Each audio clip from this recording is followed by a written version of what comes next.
आपली चर्चा सुरू आहे. भाजप विरोधाचा नवा चेहरा कन्हैया कुमार बनेल का? चर्चेच्या आधीचा सगळा प्रकार हा कन्हैयाचं कशा प्रकारे जेएनयू मध्ये प्रकरण घडलं, कोणाचा हात होता, काय करायचा प्रयत्न झाला त्याच्याबद्दल होता. पण आपल्याला पुन्हा अधिक टोकदार चर्चा घडवायची आहे, ती म्हणजे आता जी परिस्थिती तयार झाली आहे त्याबद्दलच आपण बोलणार आहोत. यामध्ये कन्हैया रूपी तिसऱ्या स्पेसचा काही चेहरा बनलेला आहे का? आता मी पुन्हा सुरुवात करणार आहे ती संजय दाभाडेंपासून. संजय दाभाडेजी, हे खरं आहे की कन्हैया कुमार थेट मी ऍक्टिव्ह पॉलिटिक्समध्ये जाईन असं म्हणालेला नाही, पण तरी सुद्धा मी पुन्हा आयडिया या लेवलला म्हणतोय की एक नवीन चेहरा उभा राहतोय का, जेव्हा की मेनस्ट्रीम पॉलिटिकल पार्टीज कडून एकतर मुखभंग झालेला तरी आहे किंवा त्या स्वतः मार्जिनलाइज झालेल्या आहेत.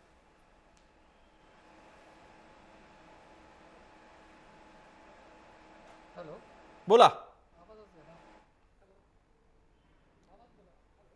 संजय दाभाडे, माझा आवाज पोहोचतोय आपल्यापर्यंत?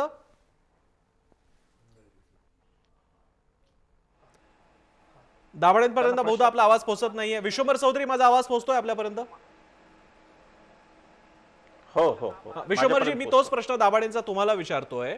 आत्ताच्या परिस्थितीमध्ये ज्यावेळी पक्षीय बलाबल कमी असल्यामुळे विरोधक जवळपास संपल्यात जमा आहेत, काँग्रेसमधले राहुल गांधी अजूनही पुढे येण्यासाठी प्रयत्नशील आहेत, अशा वेळी आणि केजरीवालांबद्दल आरोप यायला आधी सुरू झालेले आहेत दिल्लीमध्ये, अशा वेळी एक नवीन चेहरा बनू शकतो का कन्हैया?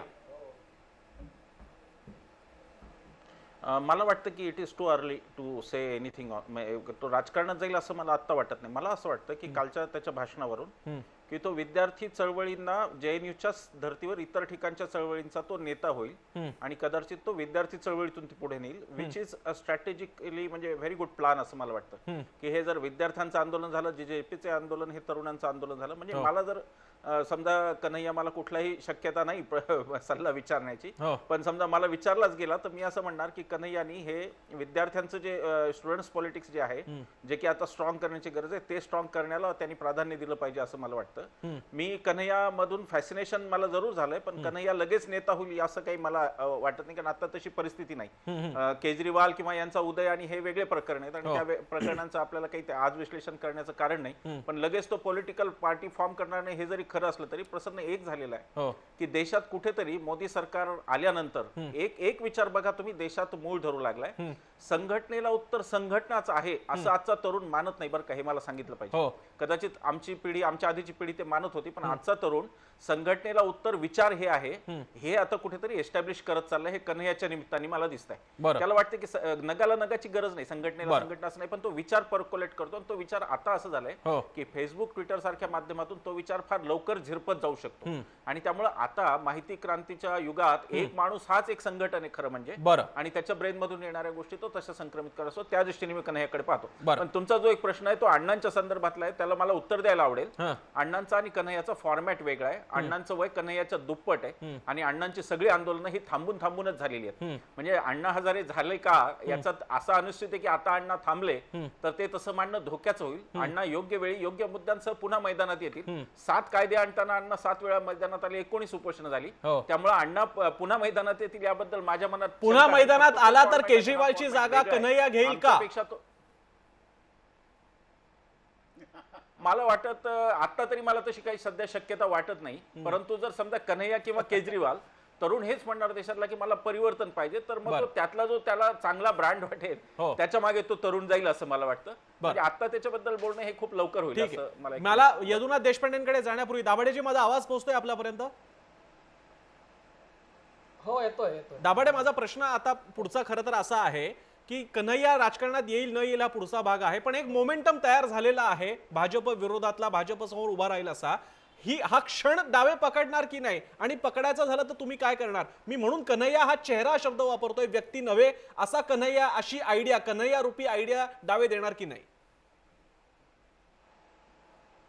निश्चितपणे जे मुद्दे रोहित वेमुला असेल किंवा कन्हैयाने असेल, जे मुद्दे समोर आलेले आहेत ते मुद्दे पकडणं, जे ऑलरेडीच डाव्या संघटना आणि डाव्या चळवळीने पकडलेले आहेत, परंतु ज्या ताकदीने ते आता या निमित्ताने पुढे आले ते त्याच ताकदीनं किंवा अधिक बळ वापरून ते पुढे घेऊन जाणं, हे एकूण डाव्या चळवळीवरची ही फार मोठी जबाबदारी आता या निमित्ताने येऊन पडलेली आहे. कन्हैया जे म्हटलाय, काल जे म्हटला किंवा आज पण मी त्याचा जो इंटरव्ह्यू ऐकला त्याच्यात तो काय म्हणतोय की इस देश से आजादी नहीं, देश में आजादी चाहिए.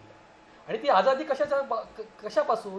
तर भूक पासून, उपासापासून, नंतर पुंजीवादपासून आणि मनुवादापासून अशा आझादी तो मागतोय.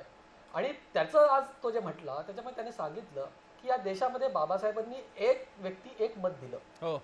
एक मत एक पद या ठिकाणी आहे का. आणि त्यांनी प्रश्न उपस्थित केला की जर एक मत आणि एक पद जर या देशामध्ये असती तर रिलायन्सचा म्हणजे अंबानींचा मुलगा आणि आमची मोलकर्णीची मुलगी एका शाळेमध्ये का बसू शकत नाही. तर ही जी लढाई आहे ते कसं त्या पद्धतीनं हा समतेचा लढा असेल, हा धर्मनिरपेक्षतेसाठीचा लढा असेल, हा लढा कसा पुढे घेऊन जाता येईल. आणि त्याने ज्या ज्या आझादीचा उल्लेख केला त्या सगळ्या आझादीसाठी आणि संजयजी ही थ्योरी झाली, ही थ्योरी सगळ्यांची पक्की आहे, थ्योरी अतिशय तुमची चांगली आहे. प्रश्न असा आहे, डाव्यांनी नेहमीच प्रतिमेच्या विरोधातला विचार मांडायचा प्रयत्न केला, पण भारताचं वास्तव असं आहे की इकडे प्रतिमा लागते. ही प्रतिमा आता तुम्ही कॅच करणार की नाही? आयडिया तुमची सगळी चांगली आहे, थ्योरी एकदम भक्कम आहे, ग्रंथ लिहिले गेलेले, थिसिस पण आहेत तयार. या सगळ्यांचा चेहरा कोण तुमच्याकडे, जो आता कदाचित मिळू पाहतोय तुम्हाला? डाव्या चळवळीमध्ये चेहऱ्यापेक्षा विचाराला महत्व आणि संघटना ही प्रधान राहिलेली आहे. जतीन देसाईंना बहुधा पटलेलं नाहीये, त्यांना लक्षात आलंय माझ्या बोलण्याचा अँगल त्यांना लक्षात आलाय मी असं का म्हणतोय ते. मी ठीक आहे, मी येतो, मी यदुनाथ देशपांडेंकडे जाऊन हा मुद्दा मी जतीन देसाईंकडे घेऊन जाईन, कारण त्यांना माहिती आहे की डावा नेहमी या गोष्टी संधी सोडून देतात आणि त्यांचा मोमेंटम त्यांच्या हातातून निघून जातो. मी यदुनाथकडे येतो. यदुनाथ, ज्याप्रमाणे तुम्ही माना नका मानू पण हे लोकांना हे माहिती आहे की अभाविप, भाजप या सगळ्या एका छत्रीखालच्या विविध संघटना आहेत आणि तुमची अपेक्स प्रतिमा, जी तुमच्याकडची प्रतिमा आहे ती आज नरेंद्र मोदींची आहे, हे तुम्ही नाकारू नका. तुमच्या मुंबईच्या अधिवेशनाला सुद्धा तुम्ही केंद्रीय मिनिस्टर मग का आणता? मग मी तुम्हाला असाही प्रश्न विचारू शकतो की मुंबईतल्या अधिवेशनाला पर्रीकर का येतात अभाविपला? त्याचं कारण त्या तुमच्याच पक्षाच्या संघटनांचा एक भाग आहे. माझा प्रश्न असा आहे, आता तुमच्या सर्वोच्च प्रतिमेसमोर नरेंद्र मोदी समोर कन्हैया नावाचं आव्हान उभं राहिलेलं आहे, हे तुम्ही मानता की नाही मोठ्या मनाने? ऍक्च्युली आम्ही कोणत्या आमच्या अधिवेशनाला कोणी आणावं आणि काय करावं हे आता तुम्ही नका ठरवू. आम्ही नाही ठरवलं, तुम्हीच म्हणालात की भाजप आणि माझा अभाविपाचा संबंध नाही असं तुम्ही म्हणालात, म्हणून माझं उत्तर आहे की अभाविपाच्या कार्यक्रमाला पर्रीकर कसे आले. माझी इच्छा नाही, तुम्ही कोणालाही बोलवा. पूर्ण ऐकून घ्या. प्रसन्नाजी पूर्ण ऐकून घ्या. एकतर आपण ओबीवर आहे मी बसलेलो, आपल्या आवाजांमध्ये अंतर आहे, कृपया माझं पूर्ण ऐकून घ्या. मी सगळे उत्तर द्यायला आज तुमच्यासाठी तयार आहे. फक्त मी तुम्हाला सांगितलं पण की माझी ट्रेन आहे, पण सांगतो मी तुम्हाला. बोला. माझं म्हणणं आहे की मला ना याच्यामध्ये काय जे आहे आज ह्या देशामध्ये जर एवढी यांची फिलॉसॉफी खूप छान आहे असं या सगळ्यांना वाटतंय आणि एकही यांचा नेता कुठं उभा नाही, त्यामुळे ह्या कोणतरी एका व्यक्तीने भाषण केलं त्याच्यामुळे यांना इतके आनंदाची उमाळे फुटतायत शरीरामध्ये. आपले विश्वंभरजी तर भाषेची तर त्यांनी पातळी पण सोडून दिली आणि काय काय लाथा मारल्या, हे मारल्या. आम्ही हे बोललो असतो तर वातावरण केलं असतं त्यांनी. म्हणजे हे आहे ते तुमचं, म्हणजे ठीक आहे सोडून द्या. तुम्ही काय केलं ते तुम्हाला आनंदाचे उमाळे फुटतायत. मला तीन गोष्टी विचारायच्या आहेत. बोला बोला बोला, यदुनाथ बोला तुम्ही. आता ऐका विश्वंभरजी, मला तीन गोष्टी विचारायच्या आहेत. मनुवाद से आजादी हा मागतोय, आम्हाला पण पाहिजे, चला ठीक आहे, नो प्रॉब्लेम. अहो नक्षलवाद से आजादी म्हणायचं का बरं भीतोय हा कार्यकर्ता आपला? मला जरा सांगा मला. नाही, आतंकवादाच्या विरोधात आजादी पाहिजे हे म्हणत नाहीये, हा का म्हणत नाहीये सांगा. अहो साहेब, महाजन ते कोण रत्नाकर महाजन बसलेत तिथं, काहीच झालं नाही. अहो तुमचा जो विरोधी पक्ष नेता आहे त्याला 4 वाक्य नीट बोलता येत नाही, म्हणून तुम्हाला हा कोणीतरी एक बुजगावणं आता भेटलं तर तुम्हाला आनंद होतोय का? महाजन साहेब, काहीच झालं नाही तिथं. माझं तर म्हणणं करा ना FIR. महाजन साहेब, FIR करा तुम्ही एबीव्हीपीच्या विरोधामध्ये. टिंगल-टवाळी करू नका, मुद्द्यावर गंभीरपणाने बोला. टिंगल-टवाळी आम्हाला सुद्धा करता येते, तुमच्या दसपट चांगली टिंगल-टवाळी आम्ही करू शकतो. विषयावर बोला, टिंगल-टवाळी करू नका. नंतर बोला, पूर्ण ऐका. महाजन सर प्लीज बोलू द्या, मी येतो. Mahajan sir please. माझं म्हणणं आहे यदुनाथ बोला तुम्ही. महाजन सर प्लीज त्यांना बोलू द्या, मी येतो आपल्याकडे प्लीज. एबीव्हीपीवर रत्नाकर महाजन तुम्ही आता केस करा. तुम्ही एबीव्हीपीवर केस करा, नाही तर मी तुमच्यावर अभाविपची मानहानी केल्याचा दावा ठोकेल. तुम्ही एबीव्हीपीवर केस करा. आम्ही हा कार्यक्रमामध्ये होतो. केस करा तुम्ही एबीव्हीपीवर केस करा तुम्ही. आता FIR करा एबीव्हीपीवर. खोटं बोलायला वाटत नाही तुम्हाला काही? यदुनाथ प्लीज आपण डेकोरम मेंटेन ठेवूया. तुम्ही तुमची भूमिका मांडा, तुम्हाला वेळ मिळतो, बोला. प्रसन्नाजी, मी किती शांततेत बोलतोय. तिथे येऊन धादांत तुम्ही याच्यावर. मला आमचं म्हणणं एवढंच आहे, नरेंद्र मोदीच्या विरोधात जाऊ द्या. अरे 1000 लोक नरेंद्र मोदीच्या विरोधात आहेत. यांना इतकं कळालं पाहिजे की जे लोक नरेंद्र मोदीच्या विरोधात गेले ते निघून सगळे बाहेर. तुम्ही गेले नरेंद्र मोदीच्या विरोधात, आम्हाला काही घेणं देणं नाही. भारतीय जनता पार्टीचं सरकार निघून गेला, आम्हाला काही घेणं देणं नाहीये. बरं, 60 वर्ष जेव्हा भारतीय जनता पार्टीचं म्हणजे तुम्ही तुमच्या भाषेत सांगायचं होतं आमचं सरकार नसताना पण आम्ही संघटनात्मक काम केलं, आम्ही मोठे झालो, आमचं संघटनात्मक स्ट्रक्चर आहे.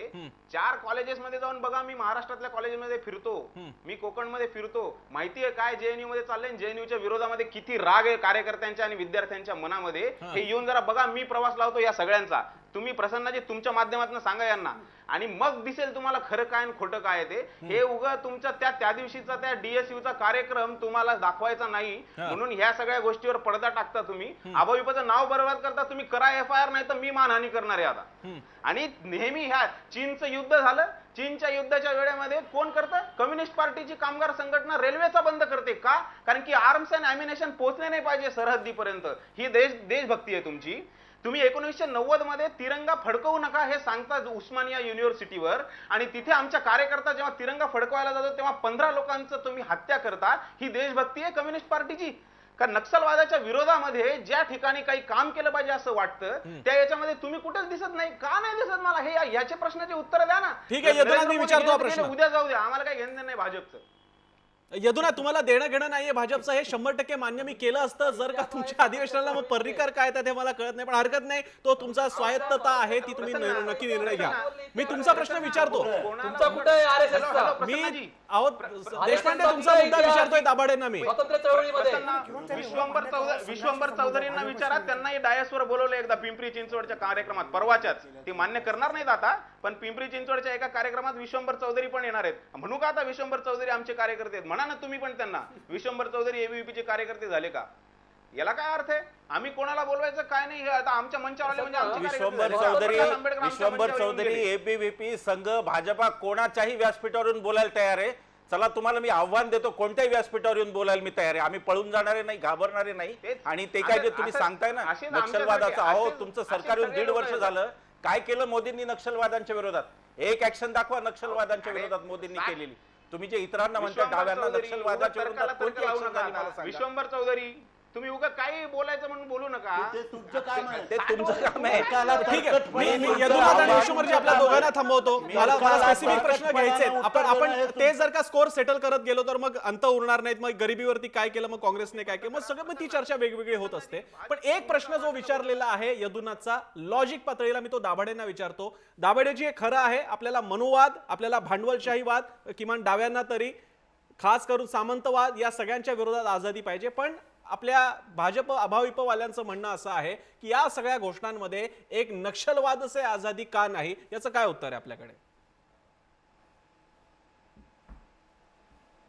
मला वाटतं याच्यामध्ये त्यांनी जो पहिला प्रश्न उपस्थित केला त्याला उत्तर देऊन मी तुमच्या दुसऱ्या प्रश्नाकडे येतो की भारताच्या संपूर्ण स्वातंत्र्य चळवळीमध्ये RSS आणि त्याचा सगळा परिवार आपल्याला कुठंच दिसत नाही. किंबहुना तो संपूर्ण ब्रिटिशांच्या बाजूने उभा राहिलेला आपल्याला दिसतो. आणि एकूणच याच्यामध्ये बघितलं की कम्युनिस्टांचा जाज्वल्य इतिहास राहिलेला आहे स्वातंत्र्य संग्रामामध्ये. तुम्ही मिरज कट घ्या, काकोरी कट घ्या, याच्यामध्ये अनेक जण शहीद झालेले आहेत. आणि शंकर दयाळ शर्मा राष्ट्रपती असताना त्यांनी सभागृहामध्ये असं सांगितलं की हा कम्युनिस्टांचा जो इतिहास राहिलेला आहे स्वातंत्र्य संग्रामामधला, हा निश्चितपणे एक क्रांतिकारक, खऱ्या अर्थाने रॅडिकल आणि रिव्होल्युशनरी असा जर कुणाचा इतिहास राहिला आहे तर त्याच्यामध्ये कम्युनिस्टांचं मोठं योगदान आहे, हे त्यांनी सभागृहाच्या पटलावर जाहीरपणे सांगितलेलं आहे. तो एक मुद्दा आहे. आता दुसरा याचा तुम्ही जो दुसरा प्रश्न उपस्थित केलाय की नक्षलवादाच्या संदर्भामध्ये डाव्यांची काय भूमिका आहे, आपण एक मानलं पाहिजे, समजून घेतलं पाहिजे की डाव्यांमध्ये वेगवेगळे कलर्स आहेत. आणि त्याच्यामध्ये आम्ही जे संसदीय आणि राज्यघटना मानणारे जे डावे आहोत त्याच्यामध्ये CPI आहे, CPM आहे. आमचा नेहमीच या माओवाद्यांशी, ज्याचा ते उल्लेख देशपांडे करतायत, ऍडव्हेंचरिझम जो आहे, रोमॅन्टिसिझम जो आहे, त्याच्याशी आम्हाला नेहमीच संघर्ष करत राहावा लागलेला आहे. आमच्या पुण्याच्या ऑफिसमध्ये जर तुम्ही बघितलं तर याच अतिडाव्यांनी, म्हणजे या माओवाद्यांनी आमच्या पुण्याच्या कार्यालयावर हल्ला केला होता. आमच्याशी त्यांच्याशी लढाई ही जुनी आहे आणि ही चालत राहणार आहे. आणि आमची लढाई जी आहे ती वैचारिक आहे, ती आमची लढाई ही राजकीय लढाई आहे. संजय दाभाडे साहेब त्यांनी जे म्हणतात की त्याचा आम्ही विरोध करत नाही, आम्ही त्याचा नेहमी विरोध करत आलेलो आहोत आणि याच्या पुढे आम्हाला ते पण मग दाभाडेजी ज्या मनमोहन सिंगांनी देशांतर्गत सुरक्षेचा दाभाडेजी ज्या माजी पंतप्रधान मनमोहन सिंग यांनी देशातल्या अंतर्गत सुरक्षेच्या समोरचा नंबर 1 क्रमांकाचा धोका हा नक्षलवाद आहे असं म्हटलं होतं आणि हे ऑन रेकॉर्ड आहे. आणि जर का आपणही म्हणतात की त्या नक्षलवाद पर्यायानं माओवादाशी आमची सुद्धा फारकत आहे, तर मग आपल्या विचारांचा कन्हैया नक्षलवाद से आझादी का म्हणत नाही?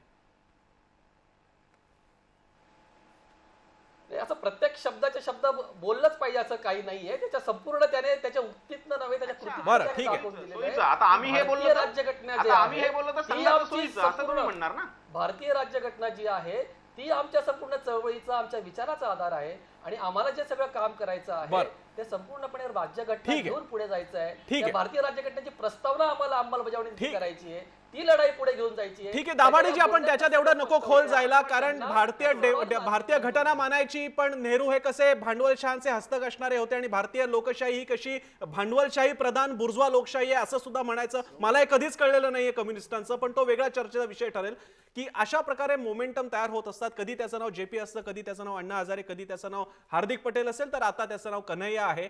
या मोमेंटमचं पुढे काय होतं हे केवळ फुगे ठरतात का?